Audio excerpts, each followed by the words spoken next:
Hey everyone, Happy New Year, and we want to say Happy New Year and welcome to the very first Radiotopia Presents of 2024. It's a series that we are truly excited about. It's called Shocking, Heartbreaking, Transformative. Now, this is from documentarian Jess Shane, who put out an open call on Craigslist and then worked with 4 strangers to explore the standard rules that documentarians and journalists use to tell their subject stories. So this series gets into all sorts of questions about what happens when people's real lives are collected, edited, and consumed. The show pulls back the curtain on what goes on behind the scenes of your favorite nonfiction shows. And then it turns in on itself and some really interesting twists and turns along the way in the making of the show. I've gotten to know Jess a little bit over the making of this show. Every time I chat with her, there's a new wrinkle to this story. It is really incredible. So go check out the new Radiotopia Presents series, Shocking, Heartbreaking, Transformative. It is out now on your favorite podcast platform.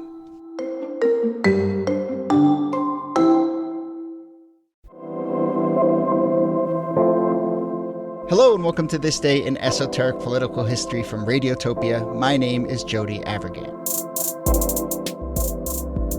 This day, August 25th, 1920, a package of documents is on a train on its way from Tennessee to Washington, D.C. It contains the ratification papers by the Tennessee legislature of the 19th Amendment, granting women the right to vote. Tennessee's ratification meant that 3/4 of the states were on board with this amendment, which meant that it would go forward. The next day, Secretary of State Bainbridge Colby, we've been tracking great names on this podcast, so Bainbridge Colby, Secretary of State, signed the proclamation at 8 a.m. in his home.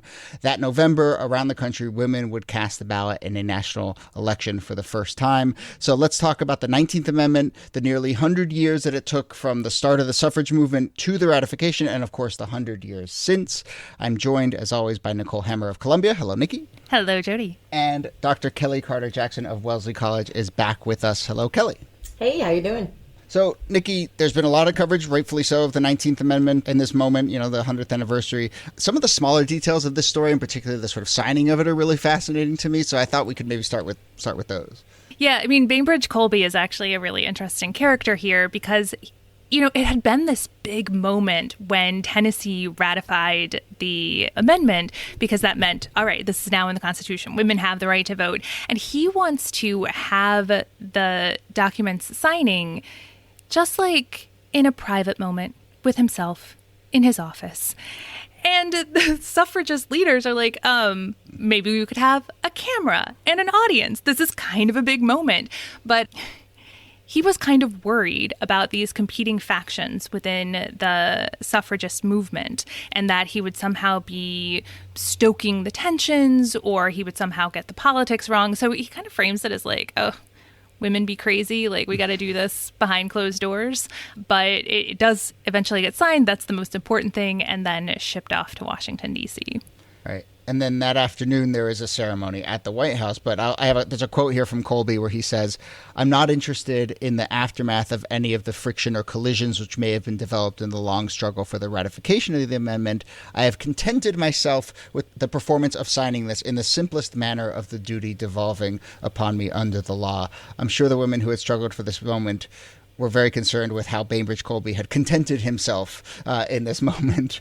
But Kellie, do you want to characterize the fissures that he refers to and that Niki referred to in the state of the suffrage movement in this moment of triumph?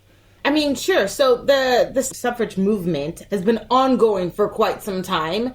And I think that what a lot of scholars and historians are trying to do, particularly within this 100th year anniversary, is to highlight this intersectionality of activists and women who were trying to push for the vote. Particularly Black women in this moment had been at the forefront of the suffrage movement.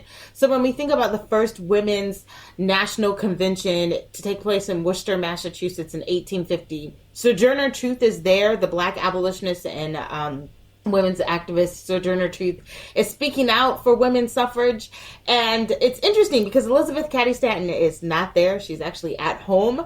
And Susan B. Anthony is not really a part of the movement at that time. And so there's a huge push from historians to sort of recenter the movement and to talk about these divisions and to talk about other Black women activists like Ida B. Wells or Frances Ellen Watkins Harper or Mary Church Terrell and to sort of steer the leadership away from the people that we know, like Elizabeth Cady Stanton or Susan B. Anthony, and to highlight the sort of more holistic efforts to include all women in this measure.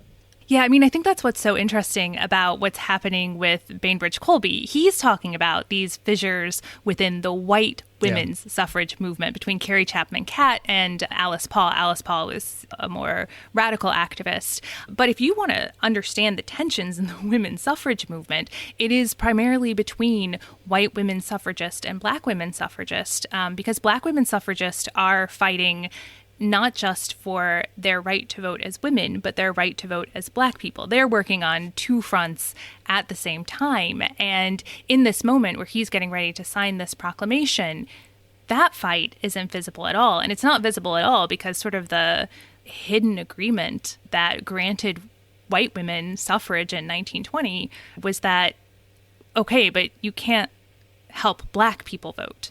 Right? Like their disenfranchisement is the foundation upon which we give you the franchise.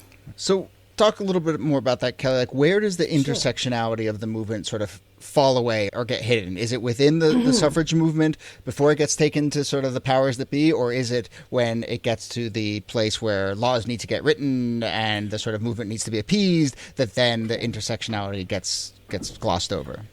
Well, all of the above. I'll say that again. So these divisions are long and old. You know, I think of in 1866 when Frances Ellen Watkins Harper is speaking at a convention, and she says, you know, you white women come here to speak of rights, but I come here to speak of wrongs. And she really wants to talk about the fact that black women are being left out of this narrative routinely. And it's in the 1913 Women's March where Ida B. Wells puts together a coalition of black women to march. And the delegates basically say to her, no, we don't want black women to march, or you can march, but you have to march in the back. And Ida B. Wells refuses. She's like, no, we're not marching in the back. But I think that these stories are really powerful because when I tell my students, you know, when did women get the right to vote? They're like, 1920. And I'm like, well, when did black women get the right to vote? And they're like, 1920? And I'm like, more like 65. So, I mean, this kind of goes back to what we had talked about with Fannie Lou Hamer in a previous episode, but these divisions are really real. And if we don't talk about sort of the historical intersectional struggles within this movement, we'll definitely leave out black women's narratives. And that's so important to highlight their role because they're at the forefront of this movement. Yeah, and what's so fascinating about that dynamic is that the way we often talk about the 19th Amendment is this was the end of the fight for women's suffrage. But what you see is that, no, it's just one more stop along the way to expanding into universal franchise. Because as Kellie pointed out, you know, it's 1965 when the Voting Rights Act is passed that black Americans finally secure the ability to vote, even if they technically had the right on paper for some time.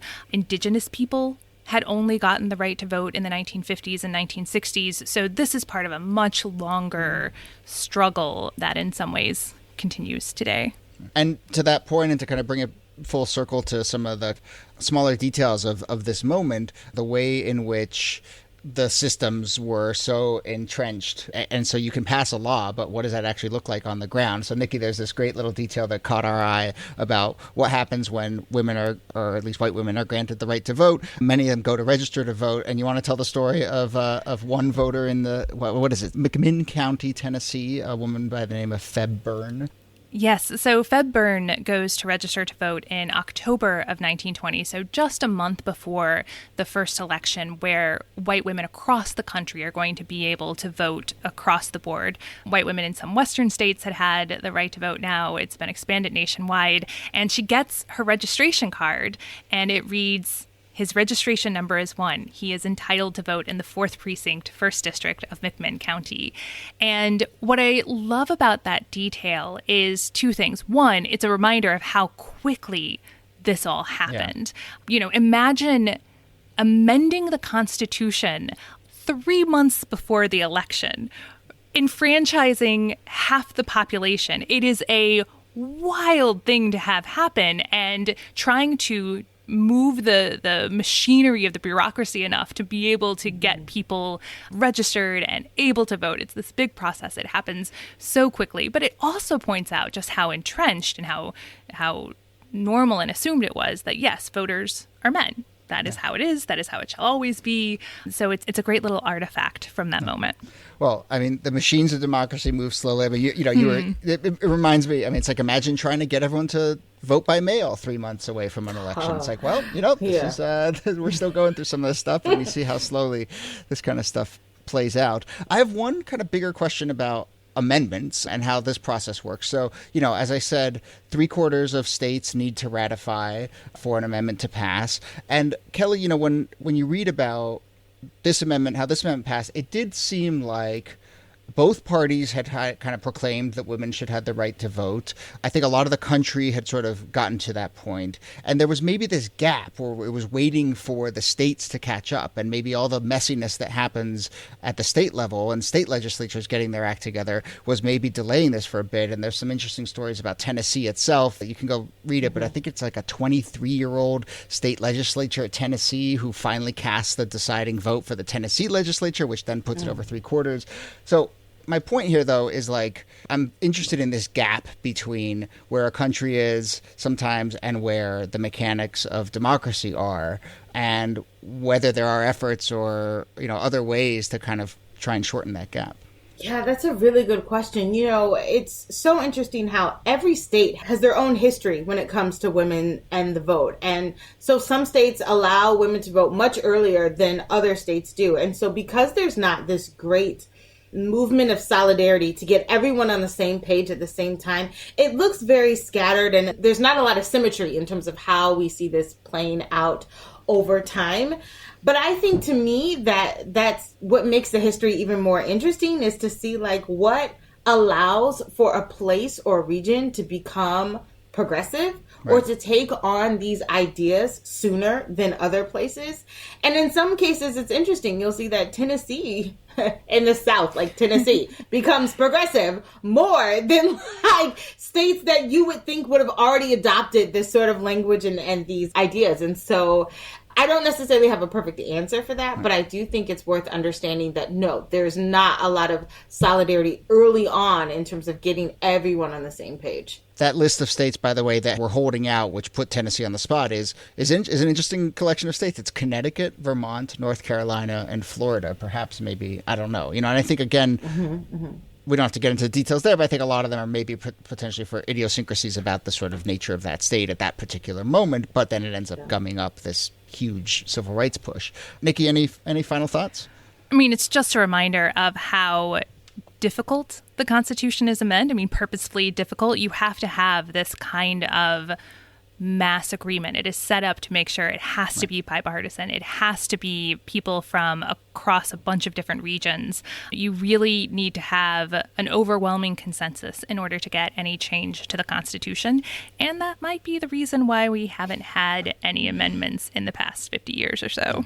I mean, the one that comes to mind for me is the sort of national popular vote push, which just feels like it's been sitting right on the precipice of a bunch of states saying, okay, if we have enough of a collection of states that are on board, we'll do this. And it just keeps getting held up because it's one or two states.